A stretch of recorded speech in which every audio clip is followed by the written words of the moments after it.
ইয়াৰ আগৰ দুটা ভিডিঅ'ত মই আলোচনা কৰিছিলোঁ আমাৰ আসাম পুলিচৰ ৰিটেন এক্সামৰ লগত জড়িত জেনাৰেল নলেজ বা জেনাৰেল এৱাৰনেছৰ কেইটামান টপিক যিকেইটা টপিকৰ পৰা প্ৰশ্ন আহি থাকে পৰীক্ষাবিলাকত অকল আসাম পুলিচ বুলি নহয় আমাৰ যি গ্ৰেড 3 মেডিকেলৰ নন টেকনিকেল পৰীক্ষা হ'ব অহা 30 মাৰ্চত সেই পৰীক্ষাটো এই টপিককেইটা কামত দিব গতিকে আজিৰ ভিডিঅ'ত আজি আমি আলোচনা কৰিম আসাম পুলিচ এবি ইউবিৰ ৰিটেন এক্সামৰ লগত ৰিলেটেড জেনাৰেল ইংলিছ সেকশনটোৰ পৰা কেইটামান টপিক এইকেইটা টপিকৰ পৰা ইংলিছৰ কুৱেশ্যন আহিব পাৰে সকলো পৰীক্ষাতে গতিকে আজিৰ ভিডিঅ'ত ইংলিছৰ কেইটামান টপিক আমি আলোচনা কৰিম যে কি টপিক চালে আমি আমাৰ পৰীক্ষাত কামত দিব তো সকলোকে ওয়েলকাম জনাইছোঁ প্ৰথমতে আজিৰ ভিডিঅ'লৈ আৰু ইউটিউব চেনেল কেৰিয়াৰ আসামলৈ মোৰ নাম শ্ৰী ভৱেশ ৰয় আৰু যদি প্ৰথমবাৰৰ বাবে চাইছে চেনেলটো সাবস্ক্ৰাইব কৰি ল'ব শ্বেয়াৰ কৰি দিব আপোনালোকৰ ফ্ৰেণ্ড সাৰ্কেলৰ মাজত যাতে তেওঁলোকেও এই ইনফৰমেশ্যনখিনি পায় আৰু পৰীক্ষাৰ কাৰণে প্ৰিপাৰেশ্যন চলাবলৈ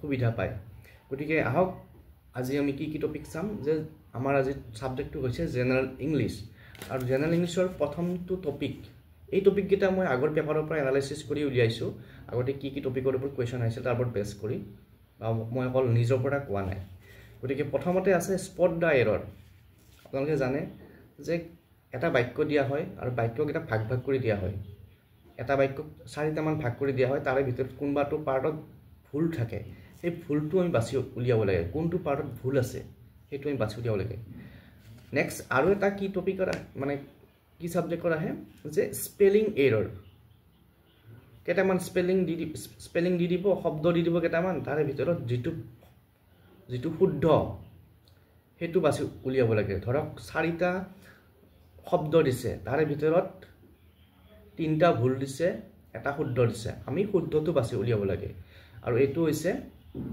আমি স্পেলিং এৰৰ বুলিও ক'ব পাৰোঁ বা স্পেলিং চেক বুলিও ক'ব পাৰোঁ next fill up the blanks এটা পেৰাগ্ৰাফ দিব তাৰে মাজে মাজে খালি ঠাই ৰাখি থ'ব আৰু তলত আপোনালোকক কুৱেশ্যন নম্বৰ দি পেলাই অপশ্যনবিলাক দি দিব আৰু আমি খালি ঠাইবিলাক পূৰণ কৰিব লাগিব সেই পেৰাগ্ৰাফটোত এতিয়া সেই পেৰাগ্ৰাফটোৰ খালি ঠাইবিলাক পূৰণ কৰিব যাওঁতে আমি গোটেইখিনি বস্তু জানিব লগা হয় তাতে কোনোবাত প্ৰিপজিশ্যন থাকিব ক'ৰবাত নাম্বাৰ থাকিব ক'ৰবাত ভাৰ্ব থাকিব এই গোটেইবিলাক আমি চাবলগীয়া হয় গতিকে আপোনালোকে এইটো বস্তু প্ৰেক্টিছ কৰিব যে পেৰাগ্ৰাফ পঢ়ি চাইলে আমাৰ এটা আইডিয়া আহি যায় ক'ত কেনেকুৱা ভুল শুদ্ধ থাকিব পাৰে বা কোনটো খালি ঠাইত কি শব্দ বহিব নেক্সট আহিল প্ৰিপজিশ্যনটো চাবই লাগিব এইটো জানি প্ৰিপজিশ্যন চালে প্ৰিপজিশ্যন এটা কম্পালচৰি এটা মানে টপিক চাবই লাগিব নেক্সট নাম্বাৰ আমি জানিব লাগিব ছিংগুলাৰ প্লুৰেল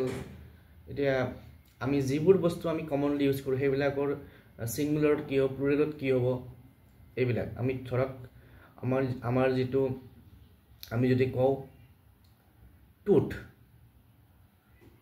ৱৰ্ডটো টুথ মানে দাঁতে বুজাইছে গতিকে দাঁতটো এতিয়া আমি ছিংগুলাৰত আছেনে প্লুৰেলত আছেনে সেইটো আমি বাছি উলিয়াব পাৰিব লাগিব আৰু সেইটো কাৰণে আমি নাম্বাৰটো ষ্টাডি কৰিব লাগিব এইটো এটা চিম্পল ৱৰ্ড আৰু বহুত এনেকুৱা টান কিছুমান শব্দ আছে নেক্সট আছে আৰ্টিকলটো আমি জানিব লাগিব AND কেতিয়া বহে বা সাম মেনি কেতিয়া বহে এইবিলাক আমি জানিব লাগিব মাছ কেতিয়া বহিব আপোনালোকে গ্ৰামাৰৰ কিতাপ যদি আছে আপোনালোকৰ আমাৰ ক্লাছ 9-10 গ্ৰামাৰৰ কিতাপ বা বেছিকৰ কাৰণে আমাৰ এমই স্কুলত 6-7-8 এখন গ্ৰামাৰ থাকে নিউ লাৰ্নাৰ্ছ ইংলিছ বুলি সেইখনত আপোনালোকে চাব সেইখন চালেও বহুতখিনি বেছিক কনচেপ্ট ক্লিয়াৰ হ'ব তাৰপিছত আমি জানিব লাগিব টেন্সটো জানিব লাগিব টেন্সৰ ৰুলছ মানে কোনটো টেন্সত কেনেকুৱা ৰূপ ল'ব পাৰে ভাৰ্বৰ ৰূপটো কেনেকুৱা হয় সেইটো আমি জানিব লাগিব নেক্সট আৰু এটা আটাইতকৈ ইম্পৰ্টেণ্ট পাৰ্টছ অফ স্পীচটো জানে সকলোৱে পাইছে পাৰ্টছ অফ স্পীচত আমাৰ থাকিব নাউন প্ৰনাউন ভাৰ্ব এডভাৰ্ব এডজেক্টিভ প্ৰিপজিশ্যন কনজাংশ্যন ইণ্টাৰজেকশ্যন এই 8টা বস্তু থাকিব এই 8টা বস্তু জানিব লাগিব নাউন প্ৰনাউন ভাৰ্ব এডভাৰ্ব তাৰপিছত আৰু এটা আহে পাংচুৱেশ্যন মানে জানে ক'ত দাঢ়ি কমা কি বহিব প্ৰশ্নবোধক চিন কেতিয়া বহিব ঊৰ্ধ্বকমা কেতিয়া বহিব এইবিলাক ফিল আপ কৰিব আহে তাৰপিছত আহিব কালেক্টিভ নাউনটো এটা কমন বস্তু কালেক্টিভ নাউন আৰু কালেক্টিভ নাউনটো যোৱাকালি মই এটা কুৱেশ্যন দিছিলোঁ, মই ইংলিছত কেইটামান কুৱেশ্যন, তাত এটা আছিল যে ডান্সাৰৰ গ্ৰুপক আমি কি বুলি কওঁ? ডান্সাৰৰ গ্ৰুপ, যেতিয়া এটা ডান্স কৰা পাৰ্টি এটা আহে, তাতে 5-6জন ডান্সাৰ থাকে, সেইটোক আমি কি বুলি কওঁ? সেইটোক কোৱা হয় ট্ৰুপ। তো এইবিলাক হৈছে কালেক্টিভ নাউন। নেক্সট আছে ফ্ৰেজেছ এণ্ড ইডিয়মছ। বাক্যাংশ কিছুমান আছে, যেনেকৈ আমাৰ ফকৰা যোজনা থাকে, ঠিক তেনেকুৱা। যোৱাকালি মই এটা দিছিলোঁ যে হেং আপ দ্য বুটছ, মানে আমি হেং আপ দ্য বুটছটো এটা হৈছে ফ্ৰেজ, আৰু সেইটোক তাৰ মিনিংটো হৈছে যে ৰিটায়াৰ লোৱা, কামৰ পৰা ৰিটায়াৰ হোৱা। নেক্সট আৰু কি আহিব? চিননিমছ, এণ্টনিমছ।